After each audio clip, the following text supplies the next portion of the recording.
দক্ষিণ 24 পরগনার 31টি আসন কি বলছে। ওকে, আমাদের প্রজেকশনে 31টি আসনের মধ্যে দক্ষিণ 24 পরগনা টিএমসি পেতে পারে 27 থেকে 30টি আসন 31টা আসনের মধ্যে। বিজেপি বা আইএসএফ এখানে বা আদার্স পেতে পারে 1 থেকে 4টি আসন।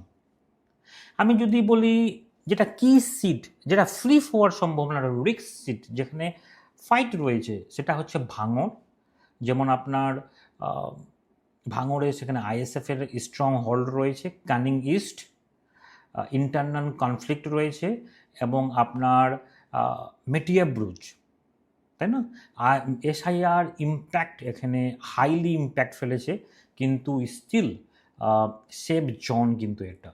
ওকে, দেখা যাক এই এটা কেন, এই ফলটা কেন আমরা প্রিডিকশনস আমরা করলাম, কিন্তু আমি এখানে বলে দিই, প্রজেকশন করলাম কেন, যে এখানে যদি 2021-এ আপনি যদি দৃষ্টিপাত যদি রাখেন, তো আপনি দেখতে পাবেন যে টিএমসি 2021-এ 31টার মধ্যে 30টি আসন পায়, এবং আইএসএফ সেখানে একটি আসন পায়।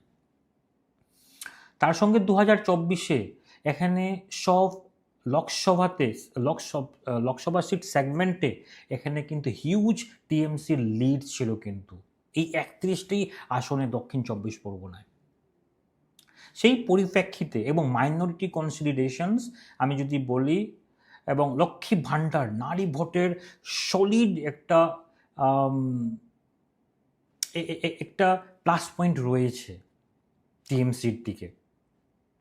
আমি যদি কম্বো যদি বলি, এখানে এসআইআর ইম্প্যাক্ট কিন্তু ফেলেছে, কিন্তু মাইনরিটি প্লাস উমেন, যে এখানে যদি বলি এসআইআরকে কীভাবে ইম্প্যাক্ট ফেলেছে মাইনরিটি ভোট এবং উমেন ভোট ডিলিশনস, এটা কিন্তু বেশ ইম্প্যাক্ট কিন্তু ফেলতে পারে।